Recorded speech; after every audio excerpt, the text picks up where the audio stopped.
por un lado, candidaturas que prometen continuar como la de Iván Cepeda con la paz total, la política o llamémoslo esta fórmula del gobierno Petro de negociar con todos los grupos armados al tiempo, y por otro lado, candidaturas de derecha como la de Paloma Valencia y Abelardo de las Priella, que están hablando de que este fortalecimiento de los grupos por la paz total, según ellos, se debe acabar este tema de la paz total y que lo que hay es que hacer mano dura contra ellos. Bueno, hola a todos y a todas, bienvenidos a Quien Manda Aquí, a este otro episodio en el que vamos a hablar sobre los grupos armados en Colombia en un contexto electoral muy clave para hablar de este tema, y para eso les quería traer un gran informe que fue publicado esta semana por la Fundación Conflict Responses Core, y les traigo a un gran invitado que es Kyle Johnson de Core.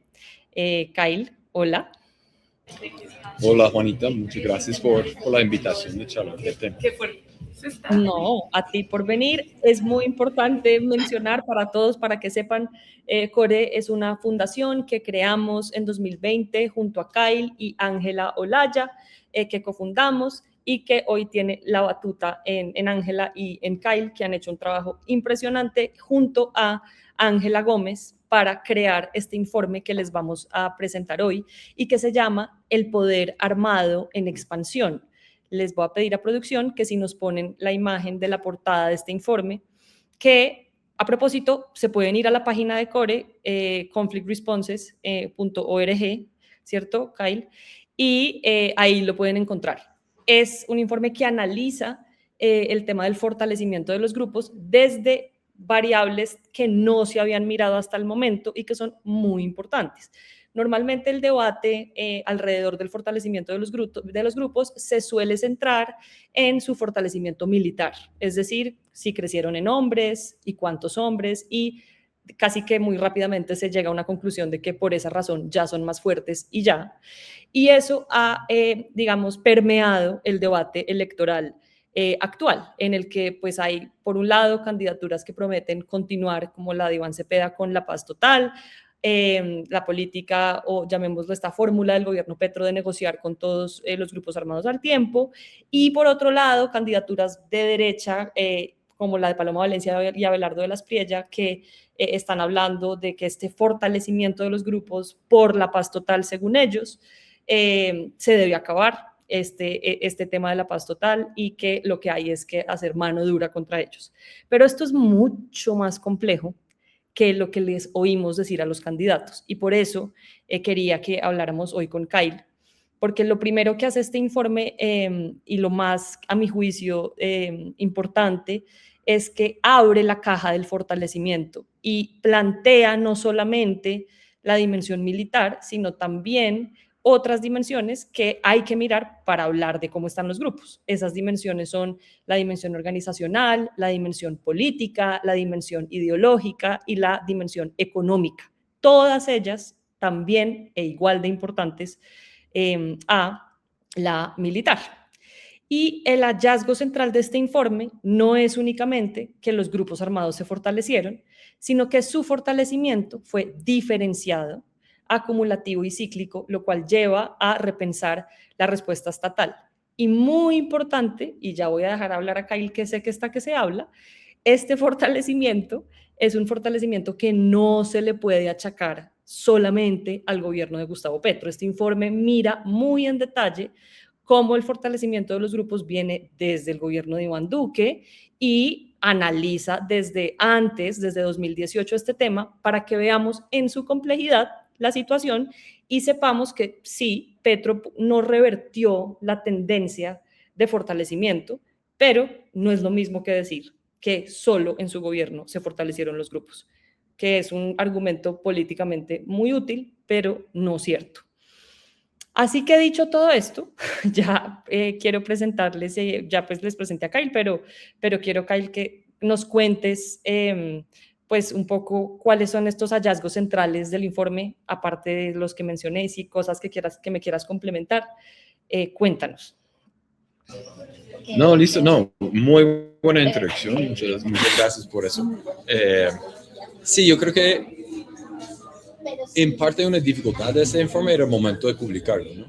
porque sí queremos incidir en el debate electoral, ya voy a hablar de como eso, pero un poco el diseño y la metodología y esas dimensiones que hablas, que utilizamos, tiene que ver con muchas discusiones que tenemos durante este gobierno, que queremos un poco también contestar o tomar posición. Entonces, por ejemplo, incluimos a Iván Duque por dos razones. Este es un ejemplo y después dentro de los hallazgos. Uno, porque sí, la tendencia viene del gobierno de Duque.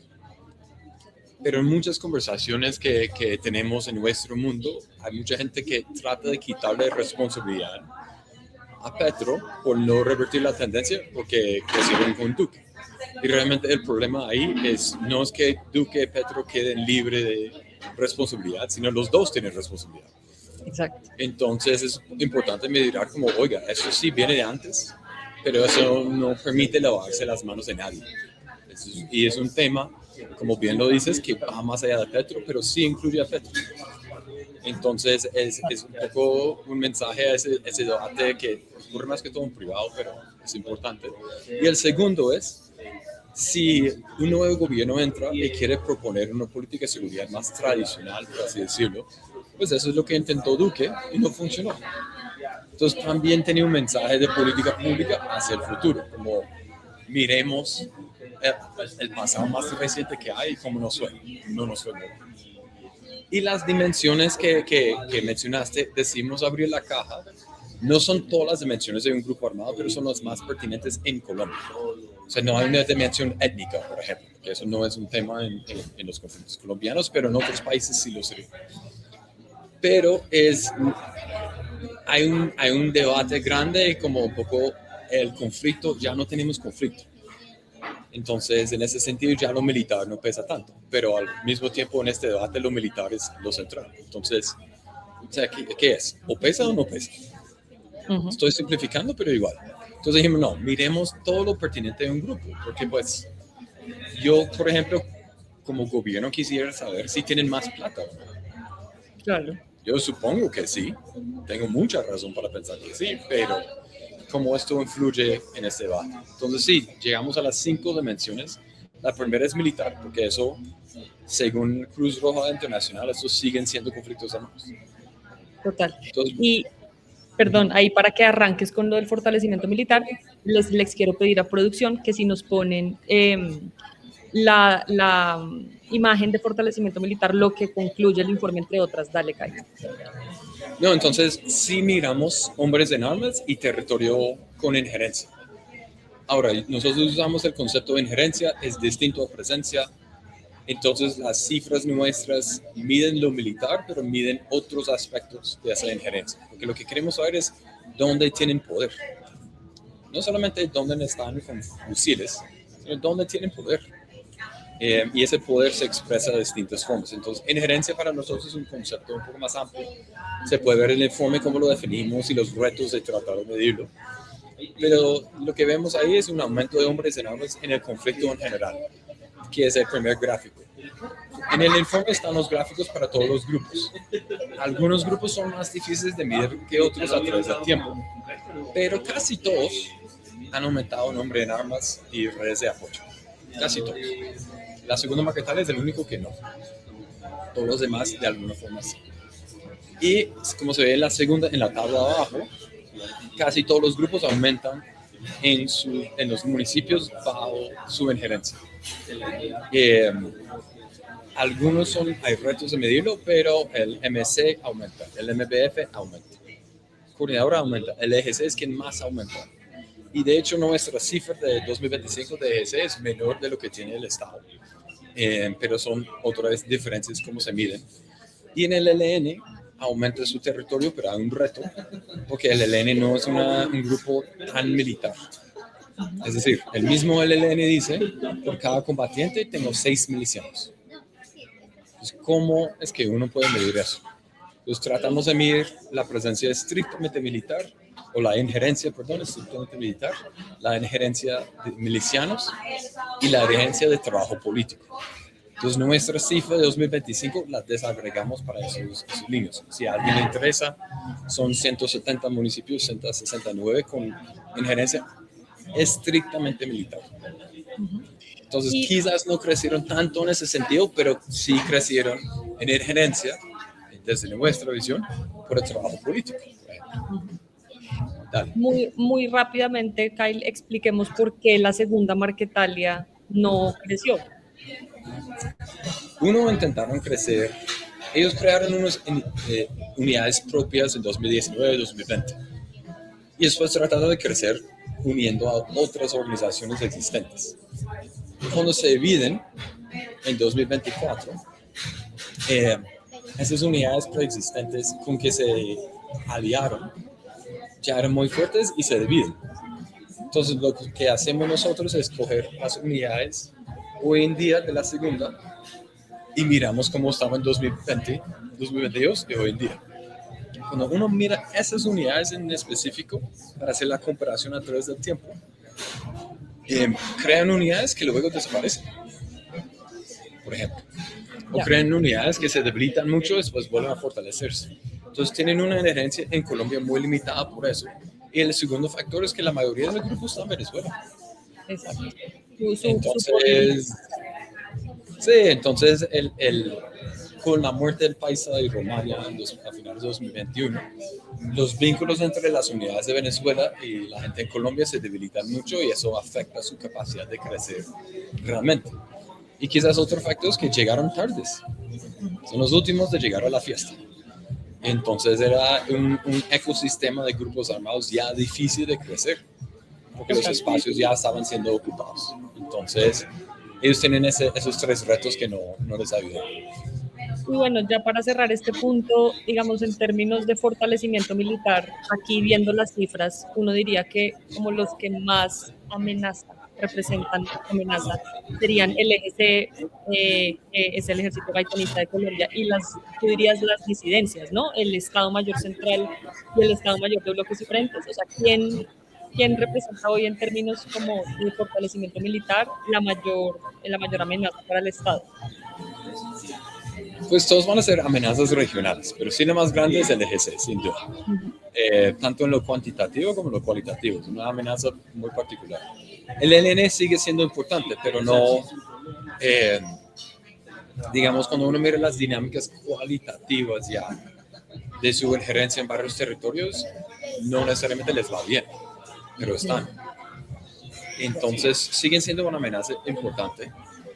En lo cuantitativo uno diría el segundo, pero cuando uno mira las dinámicas locales es una amenaza importante, pero un poco lo cuantitativo lo exagera un poquito, por así decirlo. Y luego vienen las disidencias. Las disidencias vienen y lo difícil de ellos es su tendencia de crecimiento y fortalecimiento tan consistente. La amenaza de ellos no es tamaño EGC, pero la tendencia es muy preocupante. Porque no paran de fortalecerse. Aquí se ve en lo militar, no paran de expandir, ni reclutar, ni tener más capacidad de violencia, etc. Entonces, su amenaza es fuerte ahora y la tendencia la hace aún más fuerte. Perfecto. Hablemos entonces y le pido a producción que nos pase a la siguiente gráfica sobre las otras, bueno, esto es como el mapa general de todas las dimensiones, pero si quieres pasemos a una próxima. No, esa tampoco. Esas son las 5 dimensiones en general. Vamos a la otra dimensión, que es el fortalecimiento organizacional, y explicar, Kyle, qué entienden en Core por fortalecimiento organizacional y qué encuentra el informe. Sí, no, ese tema es complejo, un poco voy a simplificar un debate grande que es verticalidad en la jerarquía, que es un tipo de organización, y redes entre varios actores que pueden crear otro tipo de organización. Dentro de eso, nosotros aproximamos el tema, hablamos aquí de cohesión interna, que es un concepto que más aplica a la jerarquía vertical que a las redes. Pero lo que usamos para saber si se han fortalecido o no es qué quieren hacer los grupos. ¿Qué es su meta organizacional? Si su meta es ser una serie de redes, tenemos que entenderlos a partir de eso. Si quieren tener una verticalidad, tenemos que entenderlos a partir de eso. El LN es un buen ejemplo. No son tan verticales, son muy horizontales y una de sus metas organizacionales es evitar fragmentación. La unidad en el LN es lo que más importa en términos organizacionales. Por eso vimos un debilitamiento, porque toda su organización está diseñada para evitar fragmentaciones y tuvieron una pequeña, en una región muy específica, pero su modelo organizacional un poco fracasó, por así decirlo, en ese sentido. Entonces, ellos tienen un debilitamiento y ahí sí usamos el tema de cohesión interna porque ellos quieren evitar eso. Entonces, tratamos de medir su avance o su retroceso organizacional según sus propias metas organizacionales. El MC, la segunda, estaban caminando lentamente e imperfectamente hacia una unidad de mando, una verticalidad. Muchos problemas todavía no habían avanzado un montón, pero cuando se fragmentan, cuando se dividen, ya uno ve que esos intentos fracasan. Entonces, en el debilitamiento de ellos, MC segunda, fracaso, se debilita. Tenían una meta de unirse y no lo lograron. Y es más, se retrocedieron. El EGC es el grupo que ha tenido una mezcla de distintas formas organizacionales. Son muy federados. Sus unidades locales tienen lealtad con personas específicas de su Estado Mayor conjunto. Entonces hay un elemento personal a su forma de organizarse. Al mismo tiempo usan redes, pero hoy en día las usan cada vez menos. Entonces lo que queríamos tratar de ver es qué quiere esta gente. Entonces, ellos lo que quieren es una organización que les permite expandirse rápidamente, pero mantener una cohesión interna para que no haya fragmentación a pesar del mundo criminal en que andan. Y lo logran. Hay violencia interna, eso sí, hay problemas, pero realmente tienen una meta organizacional que en general han logrado y ha evitado fragmentaciones. Ellos sí se fortalecieron en lo organizacional, pero es porque tenían una meta alrededor de la cual diseñaron su organización y su organización y esa parte de la organización funcionó para esas metas. Entonces, si eso no es fortalecimiento organizacional, yo no sé qué será. Dime qué es. Sí. Sí, exacto. Bueno, pasemos a la siguiente dimensión de fortalecimiento, que es el fortalecimiento político. Y acá sí que hay tela para cortar. Entonces, adelante, doctor. No, primero que todo, esta dimensión tiene un reto. No hay una línea base sobre este tema en Colombia. Este fortalecimiento político lo entendemos como la gobernanza de los grupos armados, sus vínculos con el Estado local y sus vínculos con sociedad civil local y el proceso electoral. Entonces, esto no es la ideología, eso no porque luchan, porque son políticos, no. Esto es cómo ejercen poder. Y el poder es político. Pero no sabemos hace 5 años, en 2018, cómo era el balance de poder perfectamente. Entonces teníamos que pensar, pues, cómo podemos entender esto y hablar de debilitamiento y fortalecimiento.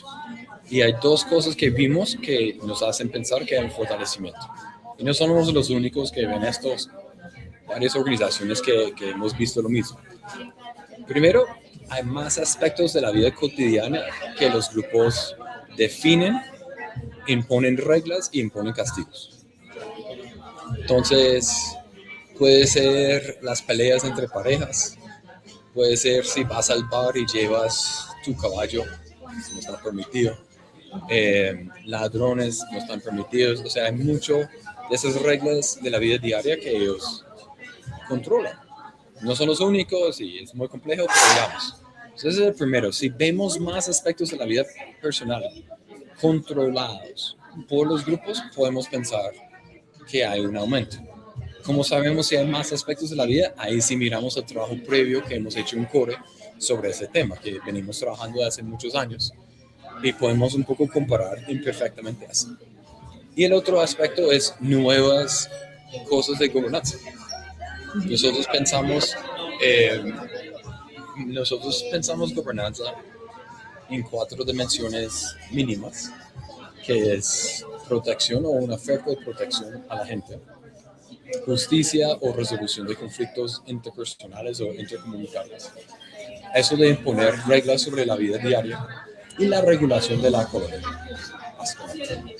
Pero vemos cosas nuevas que no pasaban antes. La construcción de vías, la construcción de infraestructura comunitaria. Eso lo vemos cada vez más. Es complejo, hay muchos matices, pero lo vemos más. 2, las cédulas. Los lugares del país donde los locales tienen que tener una cédula para el grupo. Muchas veces esa cédula viene de la Junta de Acción Comunal, pero eso es impuesto por el grupo. Nuestra historia favorita, que tú estabas ahí, Juanito, era en Puerto Rico, Argelia, que un tipo tenía 3 cédulas. La oficial, la del Frente de Carlos Patiño del MC y la de la segunda maquetaria. Y Para mover en esos 3. ¿Cómo? aquí aprovecho para contar que con Kyle, mirando pues redes sociales de esto y pues ver lo que se dice, tenemos un meme muy conocido de gente en Argelia que ya es tan normal el tema de la carnetización que pues se burlan de eso. Entonces, pues esto es un aspecto que muestra también este tema del fortalecimiento político, ¿no? Sí, exacto. Eso era mi segundo. El meme que dice, muéstrame la cédula del niño que dice, no tengo. O si uno entra en TikTok, para los que vean el podcast y tengan TikTok, hay muchas cosas como de gente, especialmente en el Cauca, que pone un video y la letra en el video dice como, no tengo pasaporte, pero tengo cédula para entrar donde la guerrilla. Eso es un meme que se ve un montón. Pero ese es el segundo aspecto nuevo. Y el tercero es la sociedad civil. La promoción y o creación de organizaciones que los grupos crean suyas. Y así imponen poder sobre la gente e incluso sobre la agenda estatal. Hay organizaciones, no voy a nombrar a nadie, que sabemos que son muy cercanas y realmente el grupo cree que es su gente, que negocian con el Estado, aquí en Bogotá, y tienen proyectos con instituciones aquí en Bogotá. Esta mañana estaba viendo el Facebook de una de esas organizaciones y estaba en esos días en Bogotá negociando proyectos y cosas con las instituciones. Entonces, para el grupo, si el grupo cree esta organización es mía, hay muchos grises, ¿no? No es tan sencillo.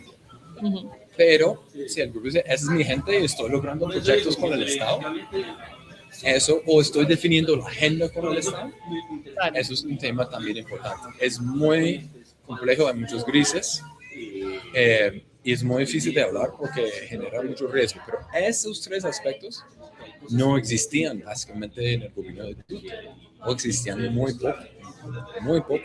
Las cédulas eran difíciles de encontrar, salvo unas regiones. Ahora están en Nariño, Cauca, Putumayo, Antioquia, Guaviare, Caquetá. Eso antes no era así. Huila también. Entonces, en ese sentido, cuando hablamos de fortalecimiento político, es el tema de ejercicio del poder, no el proyecto político de cambiar el país y nada de esas cosas. Pero eso es lo que vimos. Buenísimo, buenísimo. Y eso nos lleva a la siguiente dimensión de fortalecimiento. Si nos pueden ayudar en producción. ¿Cuál es? Producción, requerimos. Muy bien. El fortalecimiento ideológico, que muy en línea, porque estabas diferenciando lo político de lo ideológico. Entonces, ¿qué hemos visto acá frente a esta dimensión, Kai? Pues aquí sí estamos tratando de medir un proyecto político a futuro. Es decir, un proyecto político de cambio o de status quo. Status quo no es tan común, pero pasa. Pero podemos de cambiar el futuro. Entonces, usamos una definición técnica que vienen los académicos, uno es colombiano, pero hay 2 elementos a la ideología. La primera es lo que llama el programa débil, es un discurso. A ver si esta gente tiene un discurso que cumple con los criterios para llamarlo ideológico. Pero como cada persona escuchando eso sabrá, puede ser una fachada. El discurso puede ser simplemente para venderse como políticos cuando no lo son. Entonces, el segundo aspecto, el problema fuerte, es si aplican ese discurso en su forma de hacer la guerra. Entonces, miramos esos dos elementos. Y en el informe hay una tabla. Y la tabla muestra que todos los grupos, incluido el Clan del Golfo o el EGC, cumplen con los criterios de un discurso ideológico. Todos cumplen con el discurso. Pero cuando nos preguntamos ahora, ¿todos aplican ese discurso en la guerra? Exacto. Ahí es mucho más difícil. La diferencia importante. Ajá. Exacto. Entonces, es difícil medir eso. Realmente es muy difícil medir. Pero encontramos que no.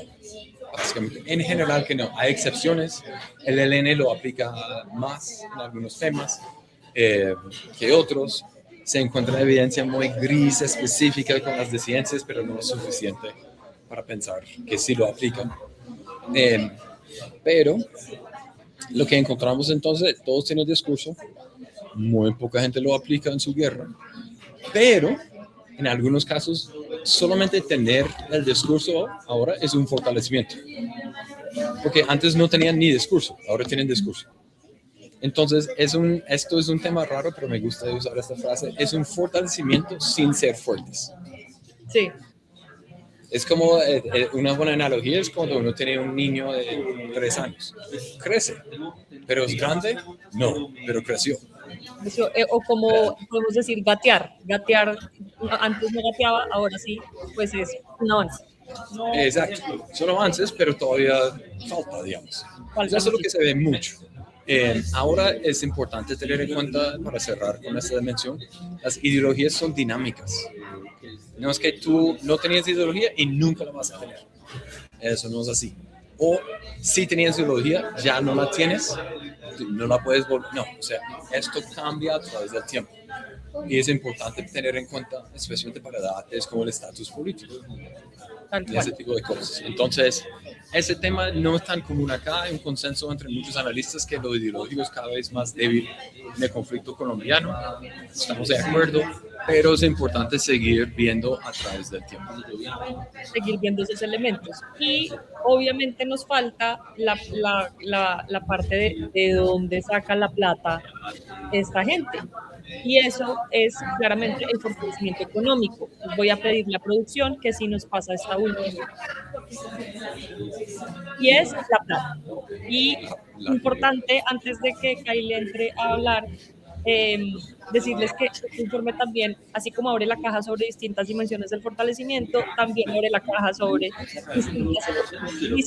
Y esto lo menciono porque el debate electoral se ha centrado mucho en narcotizar el tema. Entonces, los grupos se lucran es del narcotráfico y el narcotráfico explica o es la raíz para explicar el conflicto armado.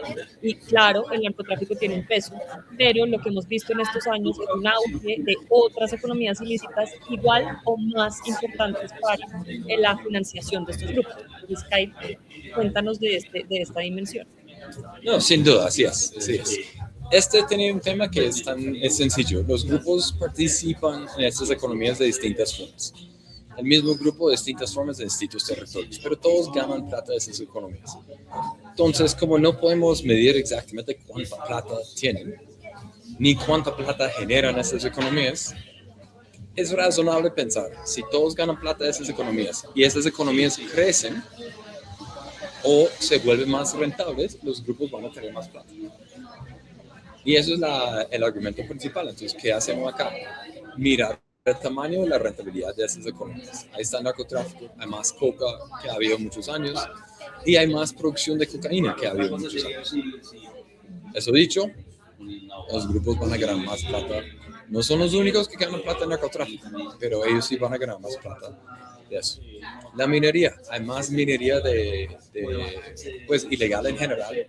El principal es oro, pero hay otros de tierras raras, como coltán, a ver si yo digo eso bien, escaño. Escaño, sí. Sí. Hay otros tipos de minerales también, hay una diversificación de la minería ilegal. Y al mismo tiempo, la minería de oro ha aumentado un montón en el país. No tenemos cifras exactas, pero hay un consenso, está muy claro en esto. Y el oro alcanzó $5,200 la onza este año. Ahora están como 400 la última vez que vi, hace poco, pero hace 2 años estaban en $1,800 por onza. O sea, tenemos más minería y es aún más rentable. Y los grupos ganan plata de eso, de distintas formas. Entonces, más plata. El tráfico de migrantes igual, aunque aumentó un montón. El EGC regulaba y manejaba esa economía, ganaba un montón de plata por esa economía. Pero el año pasado, el tráfico de migrantes baja a cero, básicamente. Pero ese informe es 2018, sí, exacto, es 2018 o 2025. Sí, 2025 baja, pero 2018 2024, especialmente 2023 y 2024, la cantidad de plata que ganaba era increíble. Es importante tener en cuenta eso. La extorsión ha aumentado en todo el país, incluso por los grupos. Tú has hecho trabajos muy buenos sobre ese tema en los llanos, por ejemplo. Pero se ve en todas partes. Y la deforestación, que ha bajado, de hecho, en el gobierno de Petro, ha disminuido, no está llegando a cero, pero ha bajado. Pero ahora las disidencias, más que todo en el llano y la Amazonía, monetizan eso. Esa economía les deja entrar un montón de plata.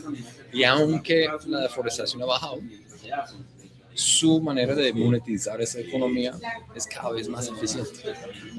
Entonces, aunque ha bajado, sigan ganando mucha plata de eso. Conclusión, las economías en general han aumentado y son más rentables, y si tú ganas esa plata de esas economías, seguramente tienes más plata. EGC es un buen ejemplo. Para expandirse, el EGC paga a su gente. Entonces, para aumentar en hombres en armas y para expandirse, necesitan más plata. Y lo tienen. Todos los grupos, cuando expanden o aumentan en gente, necesitan más plata.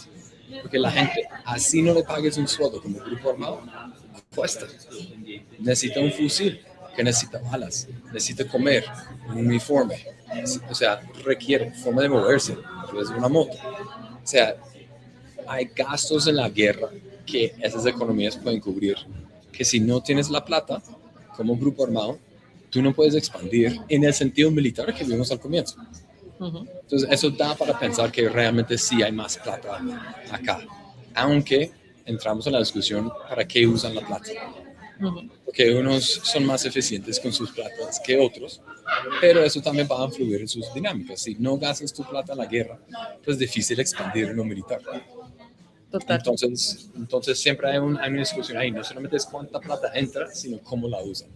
Y eso con certeza no se puede saber, pero hay pistas. Entonces, todo esto sumado, ahí sí lo que vemos es grupos en general, salvo lo organizacional, cada vez más fuertes, y salvo la segunda Marquetalia, que no han podido hacer, digamos, lo que los grupos sí.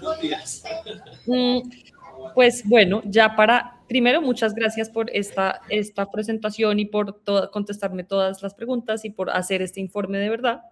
Y segundo, ya para terminar, te voy a hacer la más difícil de las preguntas, pero creo que es importante, y es, ¿por qué crees que abrir esta caja, que mostrar estas dimensiones ahorita en el debate electoral importa, y qué deberían tener en cuenta los candidatos de izquierda a derecha con esta evidencia que muestra el informe? Pues yo creo que lo primero, porque es importante, espérame un segundo. Chao, muchas gracias. Amigo de la casa. Un amigo de la casa que sale en el podcast al final, muy bien. Sí. Primero, lo que queremos más que todo es un debate basado en evidencia, y no en visiones políticas que tienen elementos que sí, que no. La realidad es siempre más compleja, entonces es un debate basado en evidencia y no en simplismos polarizados, populistas. Ahora, eso probablemente va a hacer que ni la derecha ni la izquierda nos quieran. O sea, van a ver esto y criticarlo desde ambos lados, y está bien. Pero queremos eso. Segundo, es importante ver todas esas dimensiones porque eso influye en política pública. Si tú crees yo voy a parar lo militar, pero no piensas en el aspecto, digamos, de gobernanza, el aspecto político, vas a tener resultados limitados y vas a encontrar que lo militar es más difícil que pensabas. si sobredimensionas lo económico, como se hacía con Duque y en menor medida con Petro, pero Petro cometió el mismo pecado, digamos, de si yo ataco las economías, los grupos se debilitan y por lo tanto la seguridad mejora. Tampoco es tan así. La vida es más compleja.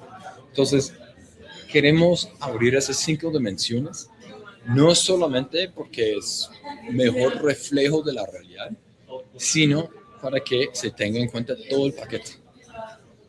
Porque sobredimensionar o solo pensar en uno o dos elementos o dimensiones va a tener políticas, básicamente por definición, muy limitadas. Y ese tema es complejo. Además, como organización y personas estamos frustrados de tener 8 años donde esto no cambia. Y se critica, se hace de todas esas ideas, se sobresimplifica y aquí estamos. Porque no queremos estar aquí en 8 años en el podcast de nuevo hablando de 12 años de fortalecimiento. Eso para mí. Y finalmente tiene implicaciones importantes para cosas, no solamente políticas específicas, pero discusiones más grandes, importantes para el país, como el tema de la paz. Entonces nosotros tratamos de matizar mucho la discusión del papel de la paz total. Lo vemos en 3 niveles. Un primer nivel es como la paz total dentro de un conjunto de políticas diseñadas en su conjunto, a evitar ese fortalecimiento. Entonces se desbalancearon esas políticas, uno se trataba de imponer sobre otras, las instituciones peleaban, la paz no estaba bien pensada y eso tuvo efectos cascada que no ayudan a evitar esa situación. La segunda es la paz total como política en sí. Y hay muchos errores de la paz total, muchas cosas por aprender, muchas cosas por mejorar, algunas cosas por rescatar. Pero si una de las metas de la paz total era mejorar la situación en los territorios, que era una de las metas, pues no lo hizo. No lo hizo como paz total, como política propia, por errores como no tener líneas rojas sobre lo que pasa en el territorio. Y eso es el último aspecto de cada proceso, miramos. Claro. El próximo gobierno va a tener que decir qué hacer con todo esto. Cepeda dice, sí, vamos a seguir, pero vamos a ajustar. Y me pregunta qué van a ajustar y no dice nada. Hasta ahora puso una línea roja. Ha puesto 2 que yo he visto en entrevistas. Uno, lo de no atacar a la población civil, que igual es algo que en teoría ya estaba, pues se supone que era un tema que condicionaba al gobierno. Y 2, que dejen de sacar la excusa de que para solucionar los problemas estructurales del país se quedan sentados ahí eternamente. Eso es lo que le he oído decir. Claro, pero eso no, o sea, que no se queden, no es necesariamente una línea roja, como que tenemos que terminar la negociación. Sí, esa es una idea. Sí, claro, esa es la idea, sí. Y el otro sí, de no atacar a líderes sociales específicamente. Específicamente, líderes sociales. Sí. Difícil hacer cumplir eso, porque todos los grupos atacan líderes sociales. Pero digamos, él tiene que tomar decisiones y también sobre cada proceso, no solamente la paz total.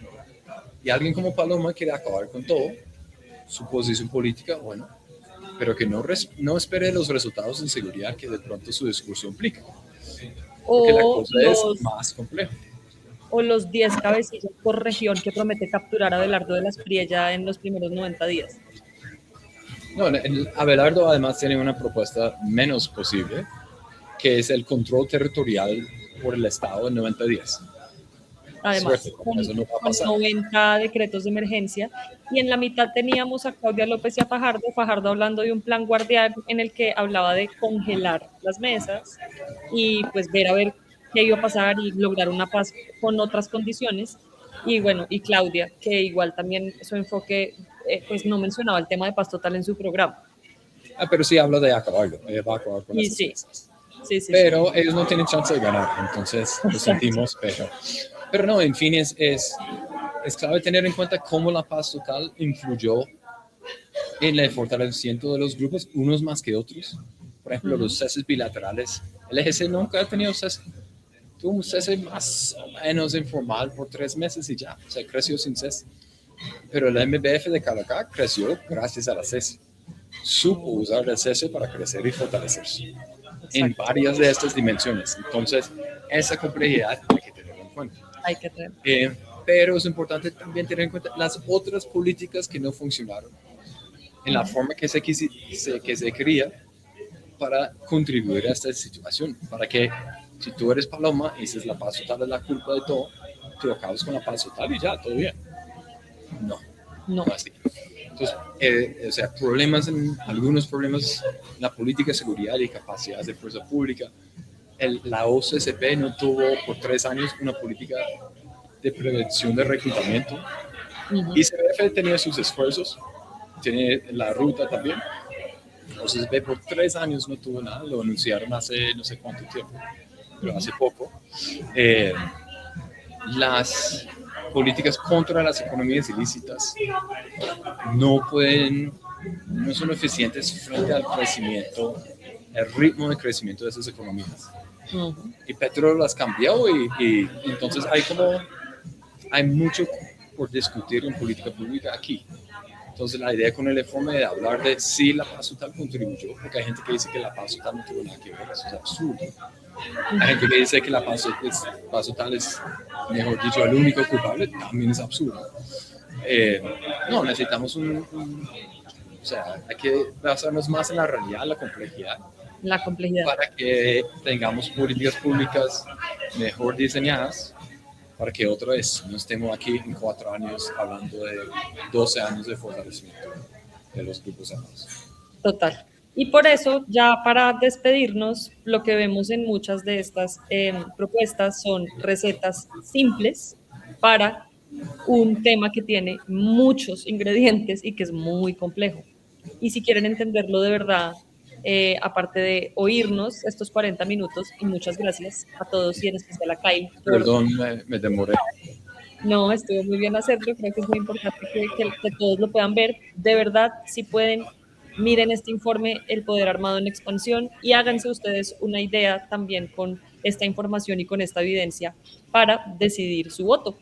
Y con esto, entonces, terminamos nuestro episodio de Quién Manda Aquí hoy. Muchas gracias, Kyle, por acompañarnos, y con ustedes, síganos, compartan este video, comenten y nos vemos próximamente. Chao, chao.